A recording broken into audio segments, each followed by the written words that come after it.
Hello! Welcome to my mini vlog! Ngayong araw, papunta naman kami kung saan kami lagi bumibili ng patuka sa mga kalapate. Tama ang narinig nyo, bibili kami ng mga pagkain ng aming mga ampong kalapate.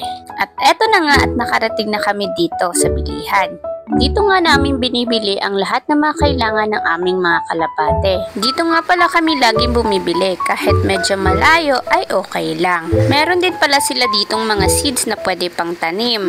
At meron din pala sila ditong mga kailangan para sa pusa, sa aso at sa isda. O diba, ang mahal pala mag-alaga ng kalapate. Nakabili na nga kami at pagkatapos ay kami na rin ay gumayak pa uwi. Pagka uwi nga namin ay nagpasama din sa akin ng aking biyanan papunta ng farmers para bumili ng isda.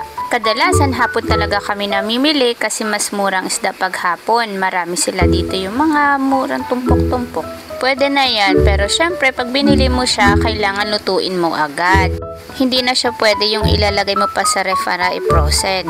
At nung nakabili na nga kami, duman kami dito sa bilihan ng pasalubong. At nakauwi na nga rin kami dahil nagmamadali na din. Ayan na nga't nakarating na kami sa bahay. Pagkarating nga ay agad ko nga hinugasan ng mga binili naming isda. At ay naku mga mare, habang hinuhugasan ko nga ito ay tumalon yung aking cellphone. At dito nga mapapatunay na matibay ito. At ayan, hinugasan ko na nga dyan yung pusit, pati na rin itong hipon. At nilinisan ko na nga rin itong mga isda, gawa ng ito nga ay aking papaksiwin. At pagkatapos ko nga malinisan ng mga isda ay inihanda ko na nga itong mga pangsahog.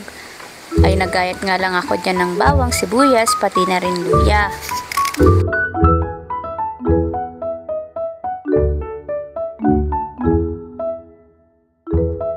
At pagkatapos nga pinakuluan ko na ito sa konting tubig itong hipon. Nagpaluto na rin pala sa akin ng siomay ang aking pamangkin. At ayan na, nakapagluto na ako dyan. At yun lamang for today's video. Thank you for watching guys!